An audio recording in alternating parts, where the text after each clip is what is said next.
Hello दोस्तों, आज हम न्यू एजुकेशन सिस्टम में जो 3 महत्वपूर्ण बदलाव है उसके बारे में चर्चा करने वाले।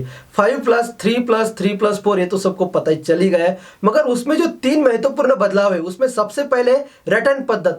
तो रटन पद्धत मतलब क्या था पहले कि पूरी बुक याद करके आपको एग्जाम देनी पड़ती थी। यदि पूरी बुक याद नहीं तो आपको आउट ऑफ मार्क मिलने के कोई चांसेस नहीं थे। मगर अब ऐसे नहीं होगा। यहाँ से आगे ज़्यादातर ध्यान दिया जाएगा कि आपको क्या लगता है, आप क्या सोचते हो, क्या सही है। मतलब ज़्यादातर आपका जो विश्लेषण है उस पर ज़्यादा ध्यान दिया जाएगा, न कि आपने क्या याद किया है और कैसे लिखा है उस पर नहीं। आपका प्रेजेंटेशन कैसा है, आपने क्या लिखा है, उसमें क्या महत्वपूर्ण है उस पर ज्यादा ध्यान दिया जाएगा।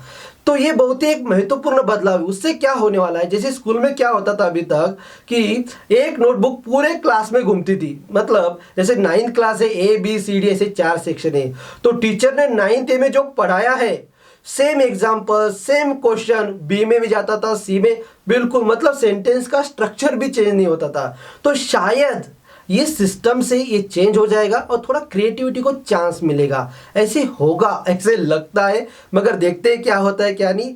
उसके बाद जो है आपकी सोच पर ज़्यादा ध्यान दिया जाएगा कि आप कैसे सोचते हो। उसके बाद जो सेकंड नंबर है पाठ्यक्रम। मतलब पहले कैसे बड़ी बड़ी किताबें, बड़े बड़े चैप्टर्स, 10 चैप्टर, 15 चैप्टर, 20 चैप्टर, मगर अभी ये जो संख्या कम होकर ज़्यादातर क्रिएटिविटी पर ध्यान दिया जाएगा।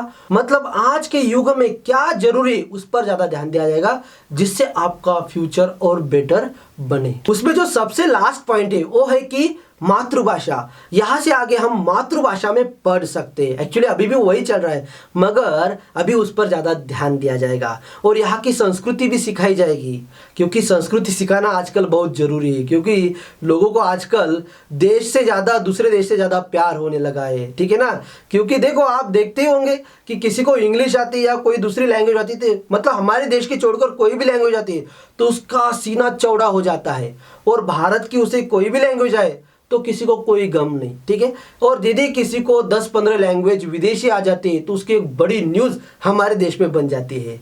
और भारत की उसे कितनी भी लैंग्वेज क्यों ना है उसकी कोई न्यूज़ नहीं बनती। तो ये जो थिंकिंग है शायद इस सिस्टम से चेंज हो जाए। हमारे देश के प्रति, हमारे भाषाओं के प्रति और यहाँ की जो संस्कृति है उसके प्रति प्यार निर्माण करने के लिए ये सिस्टम काफ़ी हद तक काम करेगी ऐसे लगता है। देखते हैं क्या होता है, कितना हद तक ये काम करेगी, कितना नहीं। और जब ये काम करना शुरू करेगी तब बदलाव तो सबको दिखने ही वाले हैं।